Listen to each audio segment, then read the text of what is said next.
अस्सलाम वालेकुम रहमतुल्लाहि वबरकातुहू। दोस्तों, जैसा कि आप जानते हैं कि हीरा ग्रुप ऑफ कंपनीज का मसला जब जब हल होने की तरफ आगे बढ़ता है तो गैर समाजी अनासिर बदमाश लोग जो है वो उठ करके खड़े हो जाते हैं और तरह तरह के एलिगेंस इल्ज़ामात और हफवात गोइयाँ करना शुरू कर देते हैं। अभी जबकि तमाम तरह से हीरा ग्रुप ऑफ कंपनीज इस मूड में आ चुकी है कि अब लोगों के पैसे देने में ज़्यादा ताख़ीर नहीं की जाएगी, बल्कि उनके पैसे दे करके तमाम मामलात का तस्फिया कर दिया जाएगा। वो कंप्लेनर हो, नॉन कंप्लेनर हो, क्लेमेंट हो या कोई भी हो, हीरा ग्रुप ऑफ कंपनी से ताल्लुक़ रखने वाले तमाम जेन्युइन इन्वेस्टरों कस्टमरों का सफाया करके उनकी अदायगियाँ करके उन लोगों का मुकम्मल सफाया कर दिया जाएगा, तस्फिया कर दिया जाएगा। ऐसे वक्त में कोई ना कोई यूट्यूबर, कोई ना कोई इस्माइलिया चरसी या कोई ना कोई समझिए कि समाज में बुराइयां फैलाने वाला खड़ा होता है, और ये खड़ा किया जाता है किसी न किसी मकसद के तहत या किसी न किसी ताकत के तहत, जैसे लैंड ग्राइबर हैं, ज़मीन माफिया हैं, या तो पॉलिटिकल अनासिर हैं जो कि मामला हल होने की तरफ हीरा ग्रुप ऑफ कंपनीज के हक में कैसे भी करके कोई भी मसला हल होने की तरफ जैसे ही एक इशारा मिलता है, एक नया शोशा लेकर के खड़ा कर दिया जाता है किसी शख्स को, ताकि हीरा ग्रुप ऑफ कंपनीज का मामला जेरे इल्तवा में चला जाए, कहीं ना कहीं लंबा खींचने का। जैसे कि इससे पहले एक क्रिमिनल शहबाज अहमद खान रेपिस्ट, जिसका कि बहुत सारा क्लेमेंट है थानों में और तमाम तरह से एलिगेशन है और बहुत सारे कत्ल और मुजरिम शबाहत की उसके ऊपर मिसालें हैं, उसने कहा था कि जैसे ही मसला हल होगा, एक कोर्ट में मामला खत्म होगा, एक थाने में मामला तस्फिया में जाएगा, फौरन के फौरन दूसरे मामले में उनको लटका दिया जाएगा, मामले को खींच दिया जाएगा। ये एमआईएम का शख्स शहबाज अहमद खान ये कहा करता था और उसके कौल आज भी रिकॉर्ड है, चैनलों पे आप लोग देख सकते हैं। ठीक उसी तरह से अभी जबकि जनवरी महीने से अब कुल 10 दिन बाकी है जनवरी शुरू होने में, जब हीरा ग्रुप ऑफ कंपनीज के सरमायाकारों को एक पैसे मिलने की इम्कानात नजर आने लगी है, सीईओ आलमा डॉक्टर नौहरा शेख साहिबा ने लोगों के पैसों की अदायगी करने का एक जोहद मुसलसल जारी रखा हुआ है और यह कहा हुआ है कि 12 महीने के अंदर अंदर तमाम लोगों के किस्तों पर पैसे अदा कर दिए जाएंगे। कहीं ना कहीं से लैंड ग्राइबर, जमीन माफिया या पॉलिटिकल क्रिमिनल कोई ना कोई आकर के अपने लोगों को, यूट्यूबरों को खड़ा कर देता है और वो तमाम तरह से गैर माकूल बातें करनी शुरू कर देते हैं। अभी फिलहाल फरहान रशीद नाम का एक शख्स है जो कि बिगलोर में बैठ करके, कर्नाटका की सरजमीन बिगलोर पर बैठ करके Heera group of company CEO Alima doctor Nowhera Shaikh Sahiba के खिलाफ हफवायत गोइयां कर रहा है और वो किसी न किसी तरह से वो ये कोशिश कर रहा है कि मामले को जेरे इल्तवा रखा जाए। वो ये इल्जाम लगाता है कि आलमा डॉक्टर नौहरा शेख साहिबा के पास 2 पासपोर्ट हैं, जिसकी हकीकत आज से बहुत पहले, महीनों पहले सुप्रीम कोर्ट ऑफ इंडिया में रख दिया गया था। लेकिन आज के वक्त में ये क्रिमिनल शख्स इस्माइलिया जो है वो आकर के ये कहता है कि इनके पास 2 पासपोर्ट है, जबकि दोनों पासपोर्ट की हकीकत ये होती है दोस्तों, जो लोग बैरून ममालिक का सफर करते हैं या पासपोर्ट रखते हैं, उनके पासपोर्ट में पेजेस होते हैं, 25 पेज, 50 पेज या 100 पेजेस के वो पासपोर्ट होते हैं। जो ज्यादा सफर करता है इंटरनेशनल का, जैसे कि आप लोग जानते हैं कि आलमा डॉक्टर नौहरा शेख साहिबा सैकड़ों ममालिक में अपने बिजनेस को फैला चुकी थी, तो उनको कितने सफर करने पड़ते होंगे इंटरनेशनल के, और उस पर इमिग्रेशन के कार्रवाइयां होती हैं। हर एक सफर पर एक पेज जो है वो भर जाता है। तो जब एक पासपोर्ट भर जाता है इमिग्रेशन के मरहलों से गुजरते गुजरते, तो दूसरा पासपोर्ट पेजेस की फराहमी के लिए अप्लाई किया जाता है। तो यही हुआ, डॉक्टर नौहरा शेख साहिबा का पहला पासपोर्ट 25, 50 या 100 पेज का जो भी था, वो जब भर जाता है तो वो अप्लाई करती हैं कि इसको जो है रिन्यू कर दिया जाए, मजीद और पेजेस इसमें ऐड कर दिए जाए। तो दूसरा पासपोर्ट उनका जारी होता है मजीद और पेजेस के लिए। जैसा कि मैंने बताया कि इमिग्रेशन के मरहले में हर एक सफर पर 2 पेज 3 पेज भर जाते हैं। तो ये वही हकीकत है, लेकिन इस चीज को लेकर के फरहान रशीद जैसा एक क्रिमिनल कर्नाटका की सरजमीन बिगलोर से खड़ा होकर के कहता है कि इस पर हम एफआईआर करेंगे, और वो एजेंसियों को ईमेल करता है। ईमेल ही नहीं करता है, बल्कि वो क्या करता है, हर एक ईमेल करके उसकी स्क्रीनशॉट डॉक्टर नौहरा शेख साहिबा के असिस्टेंट को भेजता है और भेज करके वो ये कहता है कि देखो अब हम क्या करते हैं। जब दुष्यंत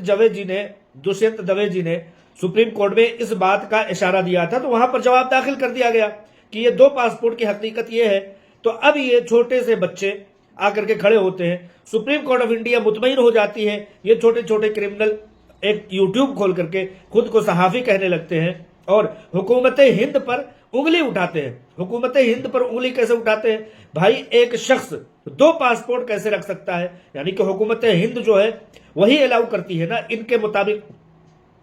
तो लिहाजा ये सिस्टम पर, सरकारों पर और हुकूमत हिंद पर, भारत सरकार पर यह इल्जाम लगाते हैं कि भारत सरकार इस तरह के काम कर सकती है, जबकि ये बहुत भोड़ी हरकत है फरहान रशीद जैसे यूट्यूबर्स, तोतले अफराद का। दरअसल दोस्तों, आप जानते हैं कि हीरा ग्रुप ऑफ कंपनीज लिल्लाहियत के जज्बे से शर्मसार काम करने वाली एक कंपनी है, जिसको कि दुश्मनों का बहुत बड़ा चैलेंज रहा है। इन फरहान रशीद के वालिद गिरामी जो असदुद्दीन ओवैसी हैं, सुल्तान सलाहुद्दीन ओवैसी के सपुत्र, वो 2012 में एफआईआर करते हैं और अपने एफआईआर में हार जाते हैं। और ये तोतले फरहान रशीद नाक से बोलते हुए कहते हैं कि इनके पास 2 पासपोर्ट है और उसके लिए एजेंसियों को लेटर लिखते हैं। अभी फरहान रशीद पर ये एफआईआर हो चुकी है और साइबर क्राइम इंसिडेंट के तौर पर अब ये चीज फरहान रशीद खुद इस बात का जवाब देगा कि इस बात की या तो हकीकत बयान करे या तो सजा भुगते इस बात के लिए। लिहाजा आप लोग इस तरह की हकीकतों को समझें कि हीरा ग्रुप ऑफ कंपनीज के पीछे हमेशा कोई ना कोई क्रिमिनल लगा रहता है। इसलिए नहीं कि कोई आंच पहुंचा देगा, हीरा ग्रुप ऑफ कंपनीज को इंशाअल्लाह ताला कोई आंच नहीं पहुंचा सकता, बल्कि उनकी मंशा ये होती है कि हीरा ग्रुप ऑफ कंपनीज से यकमुश्त हम ठगी कर लेंगे और उनको ब्लैकमेल कर लेंगे। आप देखते होंगे चांद नामी शख्स वो कितना ब्लैकमेल करता है, कितना बड़ा ब्लैकमेलर है। अपने बच्चों की और वाइफ की जमीन को अपने नाम से लिख लेता है। एक शख्स है जो कि मुंबई में बैठ करके वो हीरा ग्रुप ऑफ कंपनीज के खिलाफ मुस्तैद होता है, कुछ नहीं कर पाता है, जबकि वो अपने बच्चों के और लूले लगड़े बच्चों का जो है वो इलाज नहीं करा सकता। उस इलाज ना कराने की पादाश में उसकी बीवी उसको छोड़ के भाग जाती है। अभी चंद दिनों पहले जो है जेल से बाहर आने वाला स्मुगलर, कोकीन और नशा आवर चीजों का स्मगलिंग करने वाला 2 साल तक जेल में रह करके आता है और वो बड़े तरीके से वो है यूट्यूब पर बैठ करके हीरा ग्रुप ऑफ कंपनीज के खिलाफ अफवाह गोइयां कर रहा है। तो इस तरह के लोग जितने हैं उनका मामला तमाम तरह से बैकग्राउंड क्रिमिनल पेशा रहा है और जितने भी इस तरह से आ रहे हैं सबका क्रिमिनल पेशा रहा है। जैसे कि मैंने बताया, क्रिमिनल पेशा के लोगों का अभी 2 साल से जेल में रह करके आने वाला शख्स, अभी 1 साल जेल में रह करके आने वाला शख्स वो आकर के हीरा ग्रुप ऑफ कंपनीज को आईना दिखाता है। तो लिहाजा आवाम को बताने का मकसद ये है कि हीरा ग्रुप ऑफ कंपनीज, मैं हमेशा कहता हूं कि बुलंदी पर बैठने वाले शख्स को सबसे ज्यादा चैलेंजेस का सामना होता है। जिस तरह के कौल के मुताबिक कहा जाता है कि ऊंची पहाड़ की चोटियों पर सबसे ज्यादा कड़कने वाली बिजली का और तूफान की सड़सड़ाहट का और बर्फ की हवाओं का सबसे ज्यादा चैलेंजेस होते हैं। लिहाजा अलमा डॉक्टर नोहरा शेख साहबा की बुलंदी का इससे बड़ा सबूत और क्या होगा कि ये क्रिमिनल हर रोज किसी न किसी फॉल्स, किसी न किसी गैर कानूनी इल्जाम के तहत, झूठे इल्जाम के तहत आते हैं और हीरा ग्रुप ऑफ कंपनीज को ब्लैकमेल करने की कोशिश करते हैं। मैं उन सबको यही कहना चाहता हूं, उनकी औकात बताते हुए, कि रिश्ते में तुम्हारा बाप लगने वाला असदुद्दीन ओवैसी कुछ ना कर सका। 4 साल तक एफआईआर करके दर दर भटकता रहा। आज उसके छचुंदर के गले का सांप बन गया है ये जो है केस, जो कि इल्जाम लगा करके कंपनी को बेबुनियाद और गलत ठहराने की कोशिश करता था। ये छोटे छोटे बच्चे फरहान रशीद या मुंबई में बैठे हुए, महाराष्ट्र में बैठे हुए वो यूट्यूब चलाने वाले और एसोसिएशन चलाने वाले, इन लोगों की क्या औकात है। लिहाजा कुल मिलाकर के बातों का लुब्बिलुबाब यह है कि हीरा ग्रुप ऑफ कंपनीज की सीईओ का पासपोर्ट जो 2 पासपोर्ट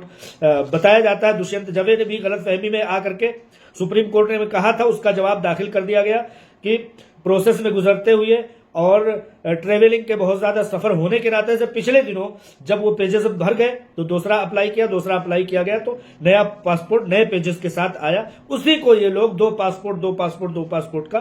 रट लगा करके और अपनी गंदगी को, अपनी गलाजत को मंजर आम पर लाते हैं। लिहाजा अवाम इन लोगों की जुल्म को देखे और मजलूमों की मजलूमियत को देखें कि बगैर कुछ किए हुए ये लोग चूंटे की तरह से पीछे पड़े हुए हैं, इसलिए कि इनको हक्कानियत के जज्बे से निकाल दिया जाए, पीछे छोड़ दिया जाए और इनको ब्लैकमेल करके 2, 4, 10, 20, 25, 50 लाख रुपए ऐंठ लिया जाए। पिछले दिनों जब इन सब के बाप से जब बातचीत की गई और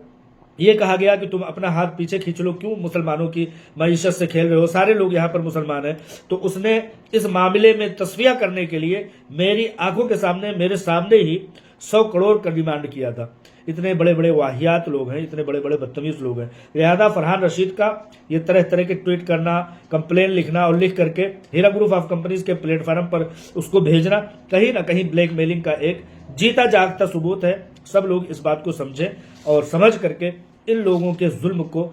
पहचाने। हम सब के साथ ये सब हो सकता है अगर हम आगे आएंगे, आगे बढ़ेंगे। मेरे ऊपर भी FIR होती रहती है, लिहाजा इन बातों से कोई फर्क पड़ने वाला नहीं है जब हम हक्कानियत पर हैं, हक पर हैं।